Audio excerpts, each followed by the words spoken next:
Saludos y bienvenidos una semana más a El Foco, el espacio sobre finanzas personales, ahorro e inversión de Value School. Soy Alejandra Gómez. La actual coyuntura de mercado ha asestado un duro golpe a los inversores más tradicionales, que habitualmente han buscado la seguridad de la renta fija para encontrar estabilidad en sus inversiones.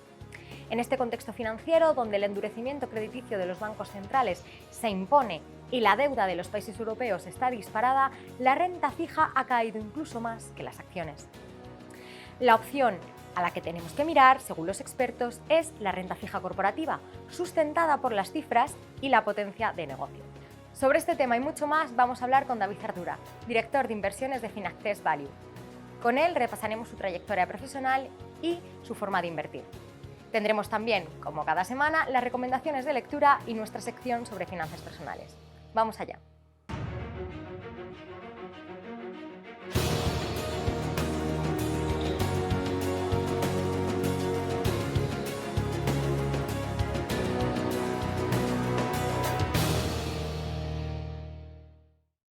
Como cada semana, recibimos en El Foco a un reconocido especialista de la inversión. Nuestro invitado de hoy es David Ardura, director de inversiones de Finaccess Value. Durante 14 años, David ha desempeñado en GESConsul los puestos de director de renta fija, cogestor de fondos mixtos de GESConsul Renta Fija Flexible y GESConsul León Valores, y de gestor de GESConsul Corto Plazo. Tras este periodo, y desde el año 2017 y hasta 2021, David ocupó también el puesto de director de gestión de esta gestora. En la actualidad es director de inversiones de Finaccess Value. En el plató de Value School ya está preparado nuestro compañero Luis Alberto Iglesias con David Ardura. Vamos con ellos. Hola David, ¿qué tal? Bienvenido al Foco de Value School. ¿Cómo estás? Hola Luigi, muchas gracias por invitarme. Es un placer, la verdad es que tenía ganas de... La audiencia no sabrá que David y yo somos, por así decirlo, amigos de Zoom. Nos hemos visto y hemos charlado en ocasiones pues, para el Value School Summer Summit, para ponencias que nos ha dado, pero siempre a través de una pantalla, en época de confinamiento. Y hoy por primera vez tenemos aquí delante, por fin, en carne y hueso, en el escenario de Value School. David, eres licenciado en Ciencias Económicas y Empresariales por la Universidad Complutense de Madrid y también hiciste después un máster en CUNEF en mercados financieros. ¿Tú ya invertías por aquel entonces? Pues yo empecé a invertir a nivel personal en el último año de universidad, más por curiosidad que por otra cosa. Además fueron años complicados porque según empecé pues me tocó el default de Rusia, con lo que digo, ¿qué es esto que de repente puede bajar un 20% la bolsa en 20 días? ¿No? Y bueno, fue una primera experiencia casi traumática. Y luego ya empecé un poquito más en serio a nivel personal cuando empecé a trabajar en la agencia de valores. Tenía mucha curiosidad por todo lo que pasaba y por cómo funcionaban los mercados. Y ahí sí que empiezas a hacer inversiones a nivel personal. ¿Tenías ya interés entonces por finanzas, por economía, como una afición personal? ¿Quizás leías por tu cuenta antes de incluso estudiar? Sí. Yo empecé a leer, a mí me encanta leer, creo que es algo básico para el trabajo que hacemos, y empecé ya a leer mucho antes de empezar a trabajar en esto, ¿no? Y además, bueno, pues esas lecturas son las que te desatan la curiosidad y te llevan a querer trabajar en algo tan interesante como esto, ¿no? ¿En la carrera viste alguna asignatura de inversión, quizás? Sí, teníamos bolsa y finanzas, me acuerdo. Ten en cuenta que era el plan antiguo, estamos hablando de hace más de 20 años, más de 25. Y era plan antiguo, era plan de 5 años, teníamos una parte que era bolsa y finanzas. Luego te das cuenta que muchas de las cosas que aprendes están muy bien, son conceptos muy válidos, pero hay que aterrizarlos. ¿Y invertías o tenías interés en renta variable o ya en renta fija? No, en renta variable. Renta variable. La renta fija vino después. ¿Cuándo vino después? Mucho después. Pues no nos adelantamos entonces. Si No, quieres te pregunto fantástico, por lo que vino a continuación, que creo que fue unas prácticas. Sí, unas prácticas en una agencia de valores y además pues con esa curiosidad que desataban pues las lecturas, la carrera, por supuesto. Yo empecé en un back office y nunca estaré lo suficientemente agradecido de haber empezado en un back office. ¿Y eso por qué? Te lo pregunto porque muchas veces nos preguntan jóvenes cómo se puede entrar en un sector que de primeras desde fuera se ve como bastante cerrado, tienen la idea de gestoras tipo boutique con equipos muy pequeños y ven los jóvenes muy difícil entrar ahí, porque se basa muchas veces en la confianza que puede tener el gestor con una persona a la que ya conoce y a la que emplea como parte de su equipo. ¿Cómo fue cómo llegaste a estas prácticas en una agencia de valores en tu caso? ¿A través de un currículo enviado a la bolsa de trabajo de la universidad? Sí, bueno, yo llegué a través de un amigo que me dijo, oye, estamos buscando a alguien para el verano, para el departamento de valoración, y es que ni me lo pensé. Es decir, evidentemente, yo puedo entender que cuando tú empiezas o te imaginas tu carrera en el mundo de mercados financieros, en el mundo de bolsa o en el mundo de inversiones, pues siempre lo que quieres es gestionar. Claro. Eso es lo primero, bueno, yo quiero ser gestor, ¿no? Pero es verdad que es un proceso que tarda en llegar, o sea, no es una cosa que vayas a conseguir de una manera inmediata. Y yo lo que quería era meter la cabeza como fuera, trabajar como fuera, ¿no? Y me pareció muy interesante, pues sobre todo porque al entrar, digamos, en ese back office, y además el mundo era distinto, estamos hablando de hace 25 años, el mundo era distinto, es decir, tú tenías un acceso más cercano a los gestores, podías ver lo que hacían, te daban una boleta para que la pasaras, pero tú puedes hacer dos cosas, una, pasar la boleta sin saber lo que estás pasando, o intentar entender por qué ha hecho el gestor eso. Gestores que a día de hoy son grandes amigos también, ¿no? Entonces, bueno, pues así es como empecé. Y la verdad es que no me arrepiento de nada, ¿eh? Me pareció una etapa muy bonita. Y un puesto en el back office, entiendo que es más que nada administración bueno, ahora nos explicarás. La pregunta es, un puesto de ese tipo, no porque sea modesto, tiene menos carga de aprendizajes. Te lo comento porque precisamente este año en el Summer Summit, perdón, en la escuela de verano, tuvimos a un compañero de la gestora que trabaja en la mesa de trading, que empezó igual, en el back office, y él nos comentaba que lejos de ser como una excepción, por eso que tú comentas, que todos aspiran a ser ya de entrada, pues analistas o del equipo de gestión, dice que él lo recomendaba a todo el mundo, porque es como se aprende el negocio desde el principio. Absolutamente. Absolutamente, porque ves los engranajes de una empresa de servicios de inversión, ves cómo funciona todo, el sentido que tiene todo, la complejidad que tiene, y eso luego cuando eres gestor también te ayuda a tener buena comunicación con tus compañeros del back. Es decir, sabes que tú haces una operación, la mandas, pero luego hay un proceso de liquidación, de contabilización detrás, bueno, que es profundo y que es arduo. Y es verdad que desde las tripas de la gestora o de la agencia de valores ves todo el proceso y se aprende un montón, ¿eh? O sea, simplemente si tienes curiosidad, simplemente fijándote.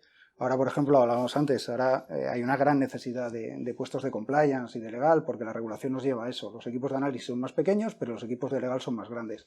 Bueno, pues también es un buen punto de entrada. Meterte por ahí y ver un poco, entender un poco todo lo que hay detrás de lo que es el día a día de una gestora. Muy bien, hablemos un poco de la formación que tú piensas que es necesaria para desempeñar pues para ser analista y eventualmente llegar a gestión. Nos preguntan a veces los amigos de Value School si es necesario tener un CFA, por ejemplo, o hacerse, no sé, másteres especializados en inversión, en Value Investing, en alguno también en España. ¿Cuál es tu opinión? Porque por otro lado también te dicen muchos que se puede ser hasta autodidacta y aprender sobre la marcha. Absolutamente. Vamos a ver, yo creo que todo ayuda, todo es bueno. Es decir, hacer un CFA, por supuesto. Un máster en Value Investing, por supuesto. O sea, por supuesto que sí. Pero este trabajo es formación, formación y formación. Y tiene que ser constante. Pero esto vale para un chaval de 20 años o para un señor mayor, como es mi caso, de 48. O sea, vale para todo el mundo. O sea, todo el mundo tiene que formarse, todo el mundo tiene que seguir mejorando su trabajo, tiene que seguir aprendiendo cosas. Y como te decía antes, yo creo que las lecturas ayudan muchísimo. Es decir, tú puedes tener tu máster, puedes tener tu carrera, por supuesto, puedes tener tu CFA, que es como el paso final, y todo eso va a afianzar esos conocimientos que tú ya tienes, pero sobre todo lo que tienes que hacer es formarte y tener curiosidad y leer. Yo siempre lo recomiendo, todos estos libros que tenemos aquí son todos fantásticos. O sea, son libros que hay que leer todos. Y hay que entender, porque además te dan la oportunidad de aprender de gente que tiene muchísima más experiencia que nosotros. Entonces, yo creo que eso es fundamental.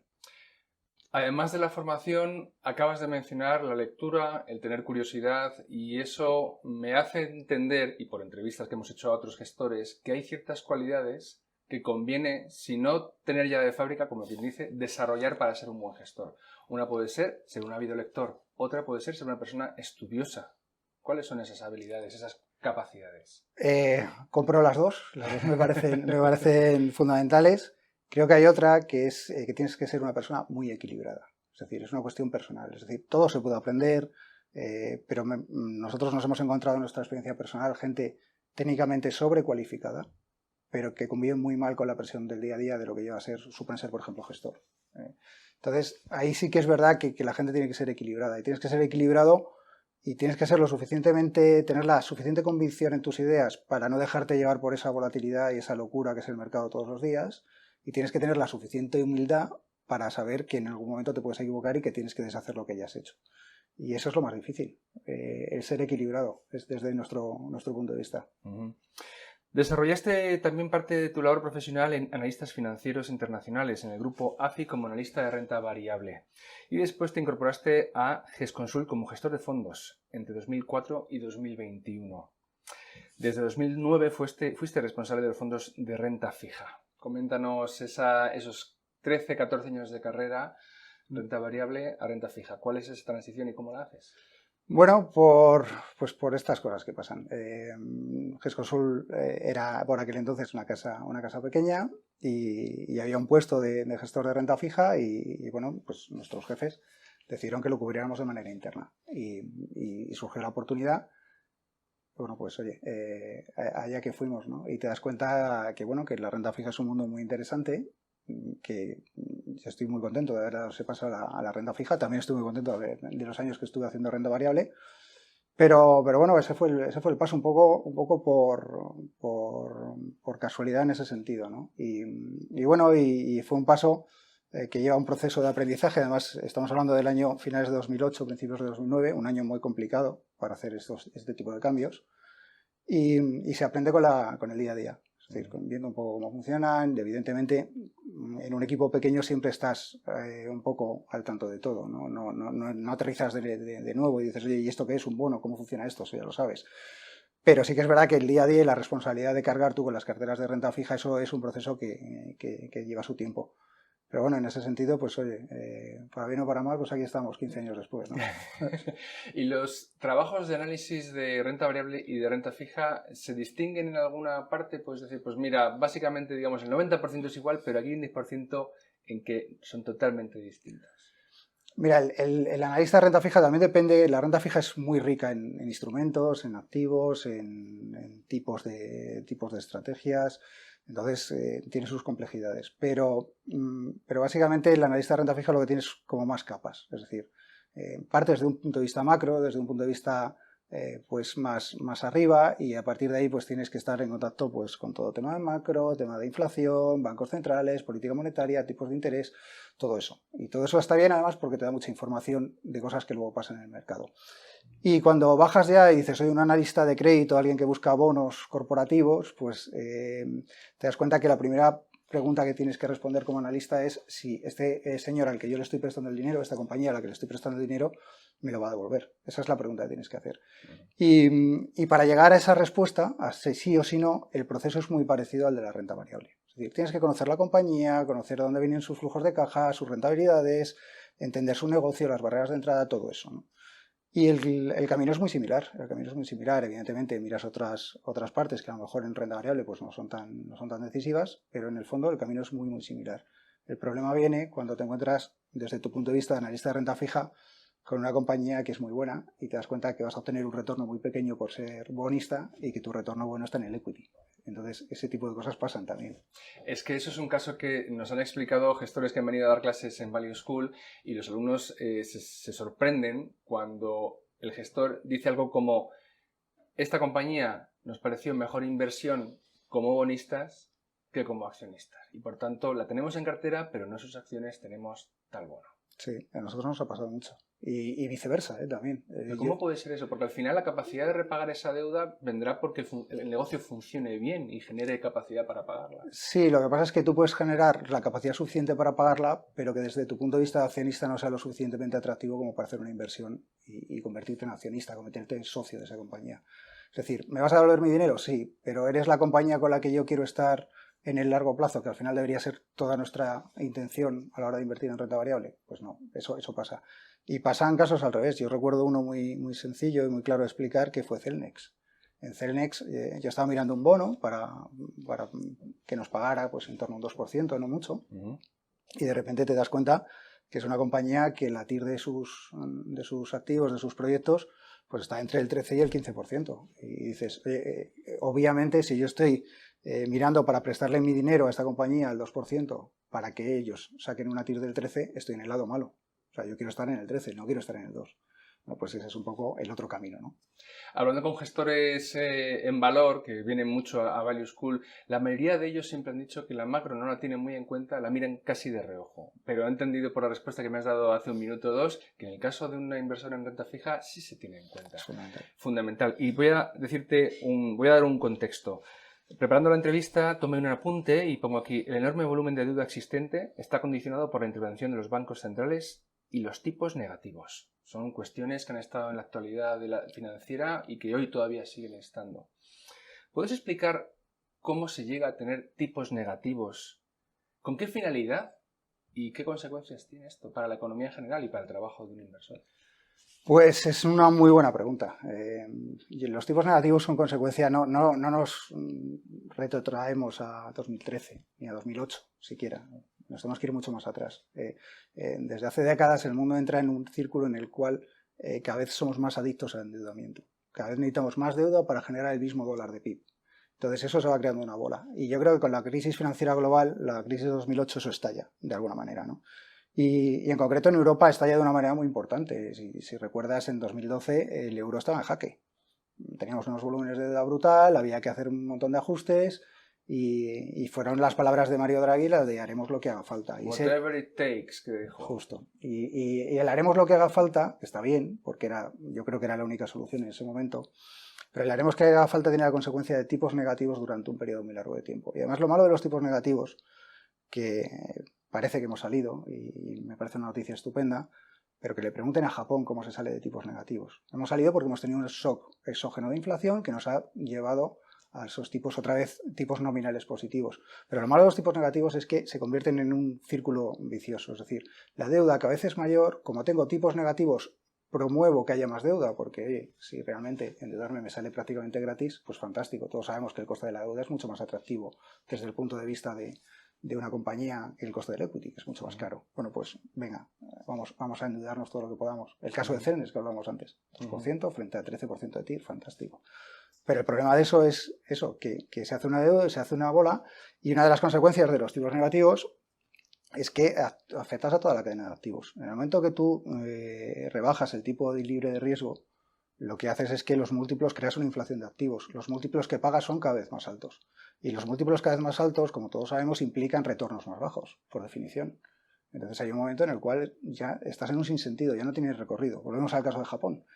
Entonces, había que romper ese círculo de alguna manera, y ese círculo se ha roto por la inflación. Y se ha roto por esos bancos centrales que han dicho, mira, me da igual el crecimiento, me da igual la fragmentación en Europa, me da igual que la economía americana se vaya a recesión, pero yo tengo que atajar la inflación para que no me pase como con Volcker hace más de 40 años. Y en ese punto estamos ahora. Tiene unas implicaciones a futuro muy, muy interesantes. Sin embargo, estos lustros de represión financiera también han visto rentabilidades extraordinarias en fondos de renta fija, sí, de las que ahora, se ha dado las tornas la vuelta, por así decirlo, ¿no? Sí, rentabilidades extraordinarias de una manera un poco artificial. Es decir, si tú miras, por ejemplo, y pones en un gráfico, pones cómo han ido los tipos de interés y cómo ha ido la inflación desde el año 80 hasta hace un año, pues te das cuenta que ha sido una pendiente totalmente a la baja, y eso evidentemente a la renta fija le beneficia. Nos ha dado el mayor mercado alcista de la renta fija en la historia. ¿Cuántos años han sido? Pues casi 30 años. Casi 30 años de mercado alcista, más de 30 años. Cuando la mayoría de los inversores, la renta fija tiene esa fama de, bueno, no tiene mucha volatilidad, pero tampoco esperes mucha rentabilidad. Cuando venís y explicáis estas rentabilidades extraordinarias, se queda la cara a cuadros a mucho. Eso es. Y oye, pues hemos tenido ese mercado pues basado primero en un comportamiento de la inflación, que había una serie de fuerzas deflacionarias que han lastrado esa inflación hacia abajo, que ahora está por ver si eso puede volver o no, eso es otra discusión. Y por otro lado, pues tienes esos tipos de interés que se han movido en consonancia con eso y que en los últimos 10 años se han visto acrecentados por esas políticas ultra expansivas desde el punto de vista monetario, QEs y demás, ¿no? Y ahora pues estamos volviendo a esa normalidad. Y la normalidad supone que no tengas ese mercado alcista y que no te puedas comprar un bono y sentarte encima de él y dejar que corra, porque había un momento en el cual matemáticamente ya no había recorrido, ¿no? La inflación está en los titulares, está en los telediarios. ¿Qué hace falta, David, en tu opinión, para que la inflación regrese a tasas aceptables? En Europa siempre ha solido ser en torno al 2% anual.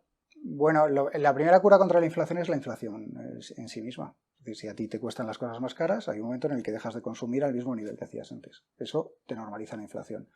El problema de la inflación es cuando pasa a ser coyuntural a estructural, que por eso están los bancos centrales tan nerviosos. Claro, si eso se te mete, si la inflación se te mete en el torrente sanguíneo de la economía, se te introducen los salarios y los salarios empiezan a subir, luego no van a bajar. Los salarios es muy difícil luego bajarlos. Esto es lo que se está intentando evitar con este supuesto pacto de rentas que no acaba de llegar. Absolutamente. Es decir, que no tengas esos efectos de segunda ronda que convierten la inflación coyuntural por un shock energético en Europa. La inflación viene sobre todo por el lado de la oferta. Viene porque pagamos la energía en dólar y además importamos prácticamente todo. Entonces, al final, pues evidentemente también importa esa inflación. Y hay un momento en el que pues eso, al final, oye, pues la inflación se te introduce en la economía y tienes esos rebrotes en los precios. Pero si todo se normaliza, empiezas a comparar año contra año y no tienes esos efectos de segunda ronda, poco a poco la inflación se irá normalizando y se irá yendo hacia esos niveles del 2%. Salvo, y este salvo es un salvo muy, muy grande porque el mundo cambia muy rápido, salvo que esas fuerzas que nos han llevado a la inflación a los niveles en los que estaban hace un año y medio, que son la demografía, la deslocalización de la producción, la tecnología, todo esto que nos ha lastrado la inflación durante los últimos 30 años, salvo que todo esto se dé la vuelta. Es decir, si yo cojo las fábricas que tengo en China, que me producen súper barato, y me las traigo de vuelta a Alemania, eso es inflacionario. Eso sí que te puede dejar la inflación en unos niveles estructurales altos. Y esa es la mayor preocupación que hay ahora. Es decir, que todas esas fuerzas, si la tecnología en lugar de producirla en China, la produzco en Alemania o en España o en Francia, esa tecnología ya no va a ser tan barata. Ya no va a ser la ley de Moore esta de que doblamos el tamaño y reducimos el coste. No, eso ya no va a pasar. Entonces, ese es el problema, que esas fuerzas que han drenado, digamos, la inflación hacia abajo, o que han lastrado la inflación hacia abajo, mejor dicho, pues se den la vuelta. Yo creo que ese es el riesgo. En tu análisis estás mencionando por el lado de la oferta, productores y este impulso deflacionista de la tecnología y la innovación.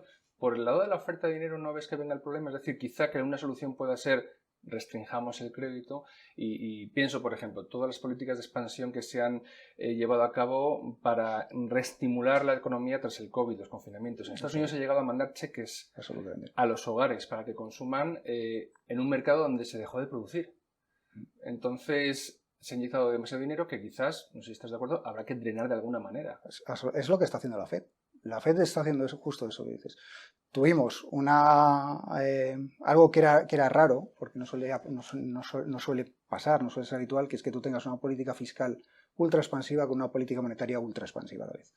Y entonces eso es lo que pasó después de la pandemia.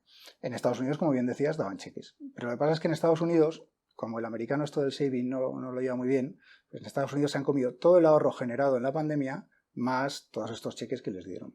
Y aún así están con pleno empleo.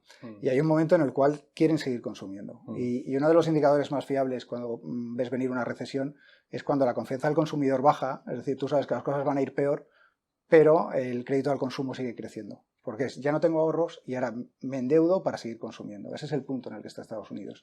Y por eso la FED es tan agresiva, porque ataca la demanda, porque el problema lo tienes en la demanda. En Europa somos más estéticos, porque al final en Europa el problema te viene por otros lados. No es que tú y yo nos hayamos vuelto locos y hayamos empezado a consumir como si no hubiera mañana, sino que es pues otros problemas que tenemos, que es cuando llegamos al depósito del coche, pagamos la luz de casa, etcétera, etcétera.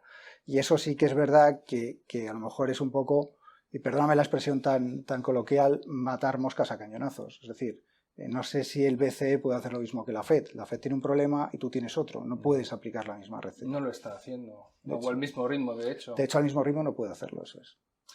Te voy a citar una entrevista reciente. Decías, abro comillas, desde el punto de vista de los mercados financieros, hace tiempo que la recesión ya está aquí. Cierro comillas. ¿Qué significa eso para un ahorrador inversor?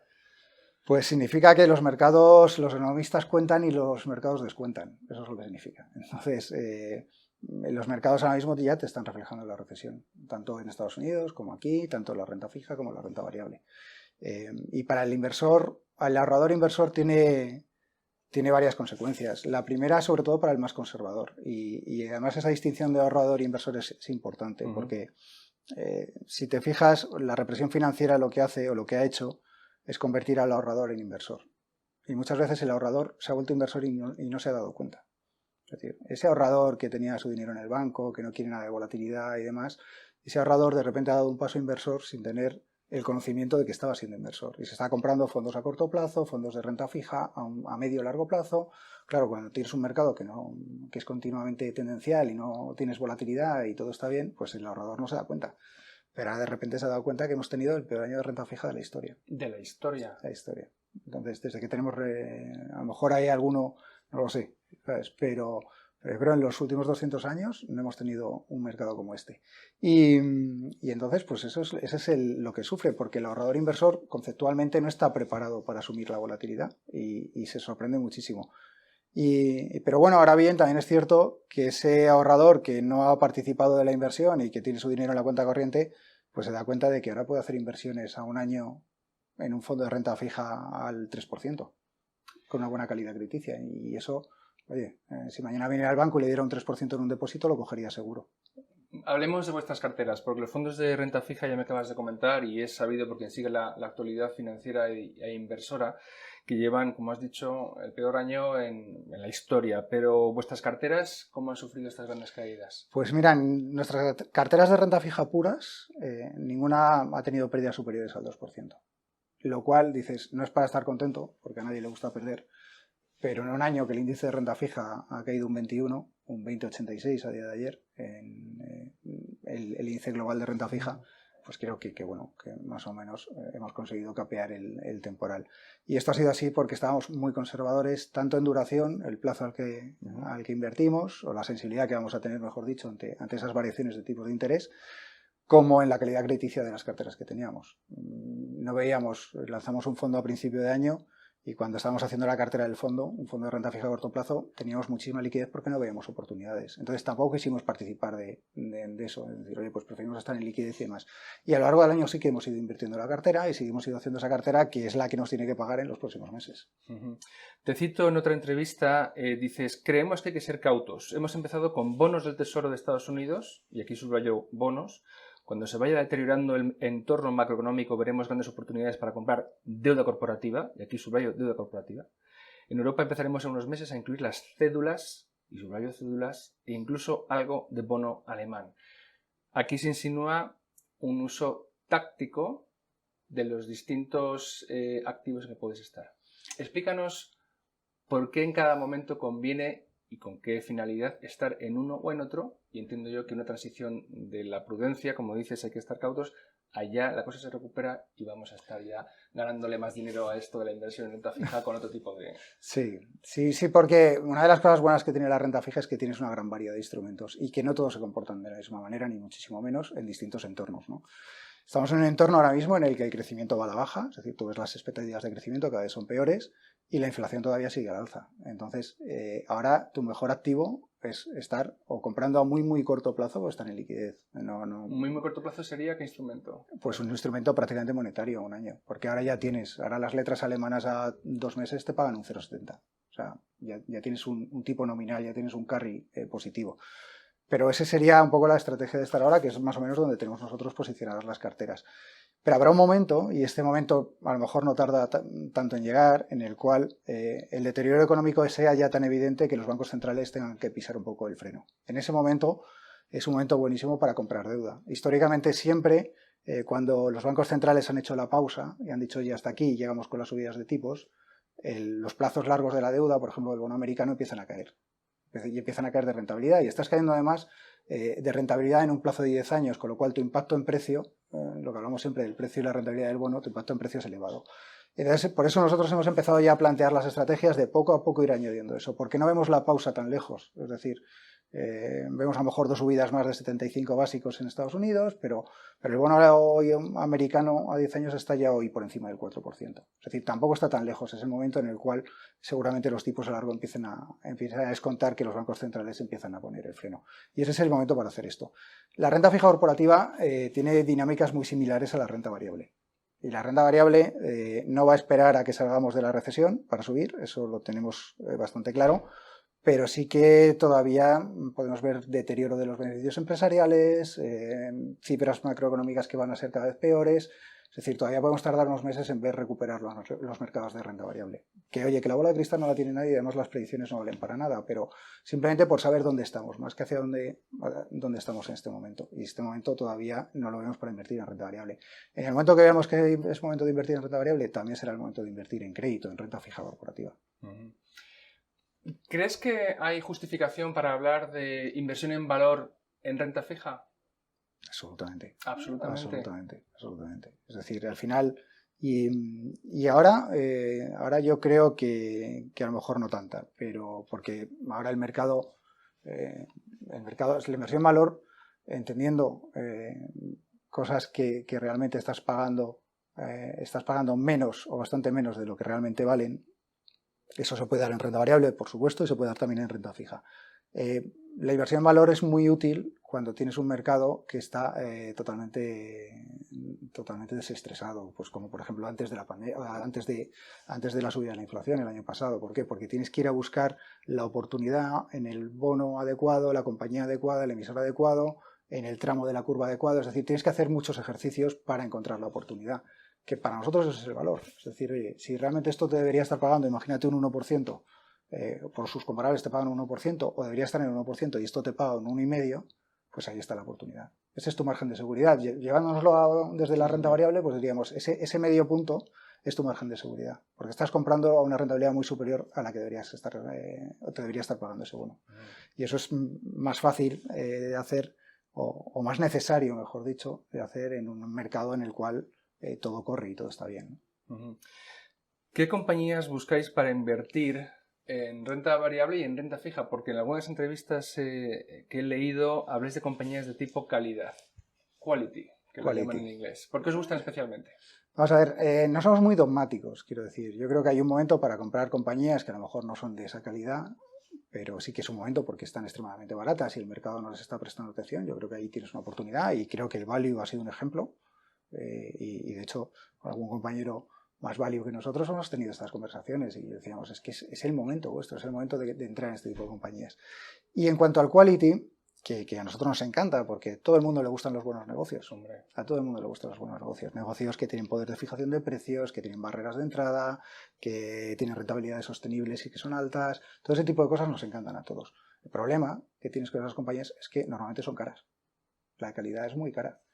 Y estamos en un momento en el que, oye, la calidad, no te digo que esté muy barata, pero ya la estás pagando a múltiplos que son muchísimo más razonables. Por eso pensamos que es el momento de empezar a mirar este tipo de compañías.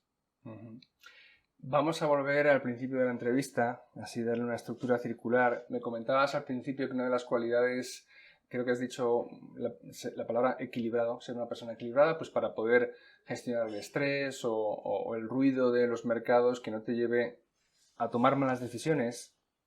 Tengo aquí apuntado, es un trabajo, el tuyo, David, en el que no se puede desconectar, pero aprendes la importancia de mantenerte equilibrado para no dejar que esa presión se transforme en malas decisiones. ¿Cómo desconecta David Ardura? Bueno, la verdad es que intento desconectar, pero no puedo. Pero tienes que buscar tu parcela en tu vida. ¿No tienes Bloomberg en casa? No tengo Bloomberg en casa, pero lo tengo en el teléfono. Con lo cual, al final, al final es... Tienes en el bolsillo, al final del corazón. Es espantoso.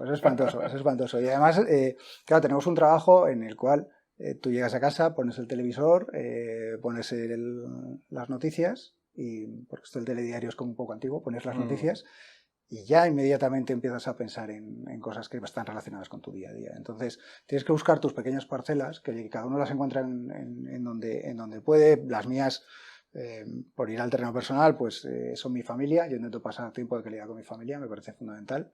Además, se lo debo, ¿sabes? Por el que no paso con ellos. Claro. Y luego, pues cosas como, por ejemplo, yo el deporte, a mí me encanta salir a correr. Yo ya lo he metido en mi vida desde hace muchos años y es una forma de desconectar. La lectura, que me apasiona, que es mi gran hobby. Entonces, al final intento no leer mucho de mercados, porque si no al final volvemos al origen, pero oye, tienes que buscar esas cosillas porque es muy necesario ser equilibrado en este trabajo, mucho. ¿Nos ofreces alguna recomendación de lectura, no necesariamente de inversión, de las que hayas acabado últimamente? Pues mira, para que veas qué cosas más raras me da por leer, acabo de terminar un libro que se llama La ecuación de Dios, de Michio Kaku, que es un físico, o sea, no tiene nada que ver con lo que hacemos, pero sí que es verdad que bueno, que te da ciertos puntos de pensar, oye, ¿dónde está el origen de las cosas? ¿Cómo funciona esto? ¿Cómo lo encajas también con tus creencias personales? Que es importante. Es buen libro, es buen libro. Y como soy siempre de los que están con 2 libros a la vez, y ahora estoy con Dickens, que no me preguntes por qué, a mi edad me ha dado por ponerme a leer a Dickens. Y estoy con Historia de 2 ciudades, que también es apasionante. Qué bien, qué bien. La verdad es que leer a Dickens, yo también, hace poco tuvimos un webinar en el canal de Value School, hablábamos de leer a Galdós, Pardo Bazán, es decir, yo creo que siempre es buen momento para leer a esos clásicos que por alguna razón lo son. Por supuesto. Y hay muy buenas traducciones ya publicadas en español, y si alguno tiene el privilegio encima de poder leerlo en inglés, pues mejor que mejor. Por supuesto, además te das cuenta. Además está bien leer cosas así que son de siglos atrás. Porque te das cuenta que las cosas no cambian tanto. O sea, cambia el entorno, cambia que lo ves en el teléfono, o que ves, pero realmente el ser humano, y esto también lo aplicas a mercados, o sea, al final muchas veces ves como la avaricia, como el miedo tiene un papel muy importante en el día a día de las bolsas, y eso es algo que pasa ahora y que pasaba hace 400 años o hace 200, ¿no? Y yo creo que eso también te pone un poco las cosas en situación. Fíjate, en las cuentas, digamos, de Twitter que puede seguir generalmente alguien que sigue a Value School, está en la comunidad y que le interesa el ahorro y la inversión, no son pocos los que dan un salto en sus lecturas, que comienzan leyendo ensayos y acaban leyendo novela. Novela además clásica, porque acaban concluyendo que todo lo que el ensayo te dice acerca de la naturaleza humana, de la toma de decisiones, del estrés, de los conflictos, de los cambios en el mundo, otros ya lo han explicado maravillosamente bien, con personajes de ficción, si quieres, pero de una forma mucho más divertida. Con lo cual, mucho de lo que quieres aprender lo vas a encontrar en las buenas novelas. No, absolutamente. Además, claro, escritas por auténticos genios. Con lo cual, al final, dices, esto es una maravilla. Cómo te pueden trasladar a épocas mucho más remotas, ¿no? Y sí, es verdad, es lo que dices tú, que muchas cosas de tu día a día te las encuentras. Y evidentemente, oye, hay tiempo para leer de todo. Hay tiempo también para leer novela negra, que es fantástica. Yo no digo que no, pero bueno, todo tiene su momento y su sitio. Qué bueno. David Ardura, bienvenido por fin a Value School. Ha sido un placer charlar contigo. Muchas gracias. Y hasta la próxima. Muchísimas gracias. Nosotros seguimos aquí en el foco de Value School. En esta píldora voy a compartir con vosotros cuáles son algunos de los principales indicadores que debemos tener en cuenta si queremos medir nuestra salud financiera. En ocasiones, creemos que tener un buen salario o altos ingresos en general mide nuestra salud financiera. Sin embargo, nada más lejos de la realidad. Aunque es cierto que percibir mes a mes ingresos más altos nos permite ir más desahogados, nuestro modo de vida y la forma de afrontar nuestros pagos ilustra la situación de nuestras finanzas personales. Tanto es así que los expertos señalan que uno de los factores que debemos observar es que podamos pagar nuestras facturas en su totalidad y a su debido tiempo. Si por el contrario tenemos que retrasar el pago de nuestras facturas habituales, pagarlas con dinero de nuestros ahorros o incluso solicitar créditos bancarios, esto va a mostrar que tenemos una salud financiera comprometida. Otro indicador del estado financiero personal en el que nos encontramos es nuestra posibilidad de ahorro mensual. Gozaremos de una buena salud financiera si gastamos menos de lo que ganamos. Por el contrario, nos encontraremos en un peor escenario si nuestros ingresos no pueden superar nuestros gastos. Mantener un estilo de vida acorde con nuestra capacidad económica es un requisito indispensable para ahorrar y mantener una buena salud financiera. Además, otros indicadores, como tener un historial crediticio bueno o no comprometido para los bancos, así como contraer una deuda asumible y estar en posesión de suficientes ahorros líquidos, son indicativos de una buena salud financiera. Por lo tanto, si quieres conocer realmente si tu salud financiera es óptima, debes ser consciente de tu ahorro, tu deuda, así como saber adaptarte a tu presupuesto y anular los gastos innecesarios. En definitiva, adaptar nuestros gastos a los ingresos que percibimos es indispensable para ahorrar. Muchas gracias por acompañarnos en nuestros consejos de salud financiera. Para saber más sobre nuestros cursos y actividades, visitar nuestra web valueschool.es y el canal de Value School en YouTube. Nos vemos la próxima semana en El Foco. Hasta la próxima.